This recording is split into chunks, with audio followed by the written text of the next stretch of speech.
you know, I've been dabbling in trying to breed and raise my own koi fry, but I thought, why not come in and meet the experts and actually kind of see how best I could get the best out of my own little breeding project.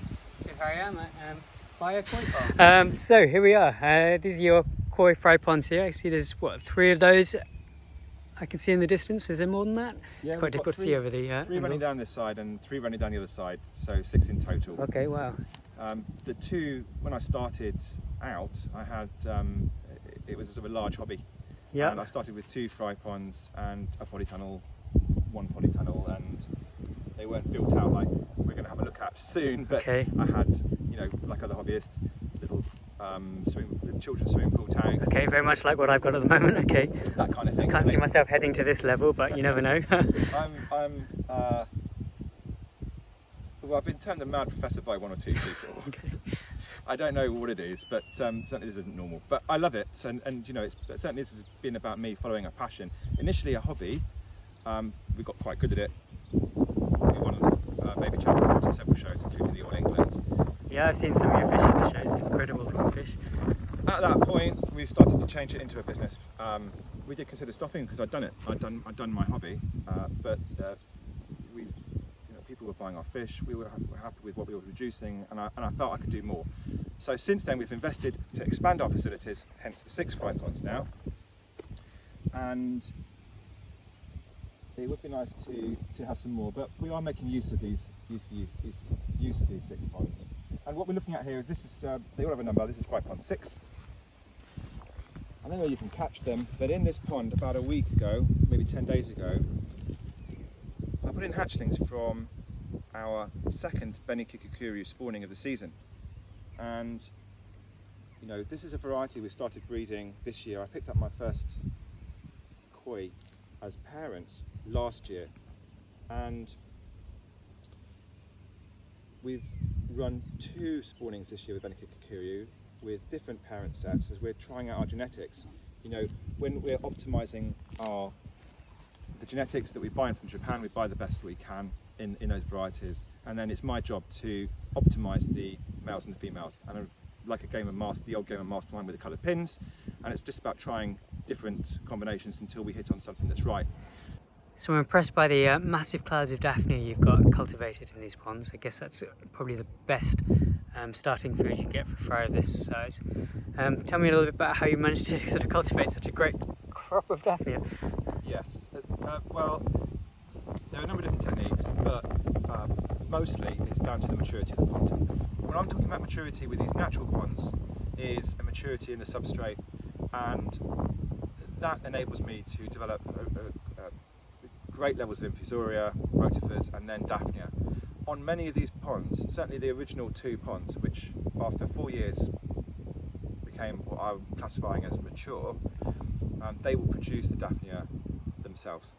Okay, so there's no kind of inoculation, it is just the whole process of having the right algae, the rotifers, followed on by the Daphnia, the whole kind of food chain, I guess. That's it.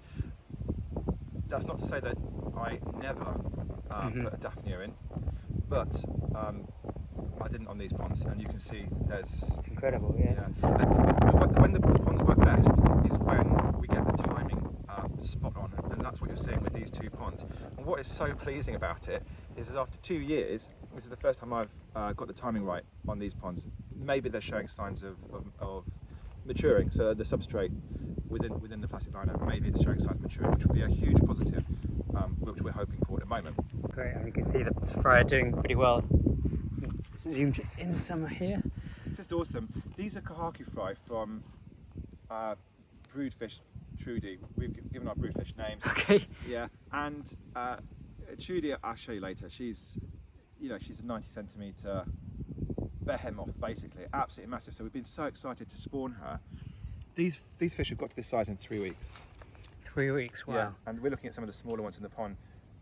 There's fish in this pond that may be a couple of inches long, and part of that is down to the warm weather that we've experienced this year. Also hoping that part of it is down to the genetics, and we do see a difference in the growth of fry, the fry growth rate, from both those 2 factors, both genetics and also from the environment.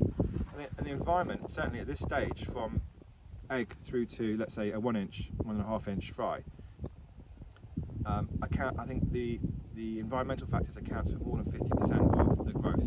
If you get everything right, we're rearing in a natural way. We saw just a moment ago, early on, yeah, we feed with powdered food. Okay, if I have a fry pond available to house those hatchlings in that was at the right stage of its cycling, then I'll skip the powdered food. I'll just go straight into the fry pond. Well, we could see already that the fry that from the same spawning that were in the fry pond earlier, I mean, they're double the size of those, aren't they? You can already see the difference it makes. But if I have a fry pond that isn't ready, okay, the difference is inside they're all alive. Okay. Outside they could be gone in a week. They don't have enough nutrients. Okay. You literally, the impact is quite significant. Yeah. So timing is everything. That's right. That's right. And so over the years, getting that timing right is one of the key skills that we've developed. So this is the fry food that you use, is it? That's right. It's a 0.2 to 0.3 millimeter flour, basically. We use the 0.2 to 0.3 mil for about a week. Okay. And then we move on to 0.3 to 0.5, and this is a key part of our production. So we have a full range of foods here. And these foods are specifically formulated for hatchlings, and literally, it's less is more. If you think about how many grains of food there are in even just a little spoonful like this, I am spreading it thinly across the surface, and some of it floats, some of it sinks. And they'll eat this, and you can see when the hatchlings have had dinner, because you come back half an hour later and you'll actually see a little bit of orange in their tummy. The bellies, yeah. Okay. Yeah. The system must be very clean. Before we use these systems, they're dried, jet washed, they're drained, jet washed clean, dried, and then refilled with fresh water. And we're using borehole water now, which is without chlorine, but at home, if you're using water from the tap, make sure it's dechlorinated. That's it. No, that's a good angle here. You can take Alright, so this is from our Benikikikuri spawning, the first spawning we did this year. Plus, as you see, some triboys in there too. Look at that. They've become really friendly. Yeah. And they know when one of us comes around to feed them some food, basically. So you can see you've got the sort of darker one, you've got the lighter ones here. So I guess when we saw the fry earlier, you could see that already the sort of differentiation between the dark and the light fry. That's right. And the seaming on these is a Kimonru style. Yeah. So quite unpredictable. I gather. We're gaining experience on this. This is our first spawning that we've reared. Where we reared fish from that line. So we are learning as well. But it's a Kimonru style, and I have ignored the black. Yeah. I haven't used it as a differentiator for keeping the fish or not. So these are all selected based on shine and pattern. Okay. You can see a red pattern underneath the black. You've got to look very closely. Do you think the black will subside on a lot of them as they grow older? That's my hope. The other aspect is I've kept a higher proportion from this spawning than we would usually do. Yeah. Because we're learning about the genetics. Yeah. So I need to see how it develops. In this tank, there are some of these are child boys as well, so there may be, 800 from something like that. Maybe, I have a counter of it, we keep records and it's all written down somewhere, but I haven't got it all to the forefront of my mind. But there's something just short of 1,000. Now, out of that, there are probably, I think there are 5 that will be really exciting. Can you see them here? They're really here somewhere. It's so difficult to... What made you decide that they're exciting? When you see them up close, you can see the pattern under the black. Okay. Yeah, there's a couple of Harawakis that are a bit more obvious because there's no black, and you can see the pattern. And these are younger ones in here? They're same spawning, just a bit smaller. Okay. Yeah. I've been feeding those up. What's your top tips for raising good, strong, healthy koi? Okay. I can think of 3 things. Okay. So number 1 on my list is water changes. Every week of the year. Including in the winter? Including in the winter, including when it's sub-zero and you don't want to go outside. Okay. And you have to put on 3 layers to do it. Wow. Okay. Now, the reason is because we are keeping our koi in a closed system, closed pond system. That system, we add food into that system as we feed the koi. The koi excrete, they create waste. Okay, and we have a filter to mechanically mechanically collect the bits that we can then remove from the filter and therefore out of the system, and also biologically clean the water by changing very toxic substances like ammonia and nitrite into less toxic nitrate. Okay, that's your closed system. It's a closed system, so it's only going to be affected by what you put in and what you take out. I talked about the food, so you put the food in. Okay, what are you taking out? Well, when you clean your filters, you may be removing a physical waste from the mechanical stage of the filter. That's removing something from the pond system that wouldn't be good to leave in place. Okay, water changes. You are also removing from that closed system pollutants. Pollutants build up in the water, so you are diluting that. And I recommend a minimum water change of 10% a week. So if you've got 1,000 gallons pond, that's 100 gallons of clean water that needs to, fresh water from the tap that needs to go in each week, dechlorinate as well. Yeah. And yes, that should happen every week of the year. Now, in the winter, in an ambient pond, the temperature of that pond is going to be very low. The fish are going to be less active. They may not be feeding very much. They are still creating waste.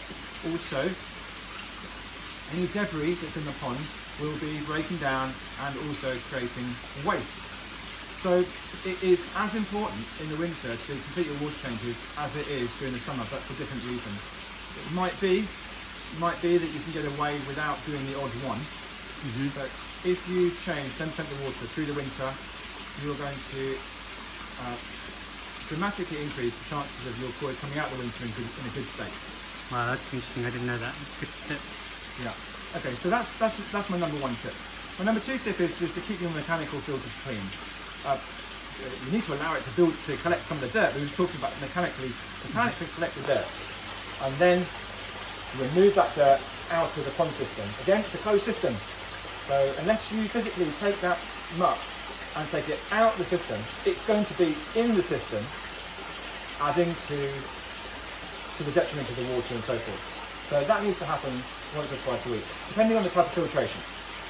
And this would be number three, is scraping your fish. And, you know,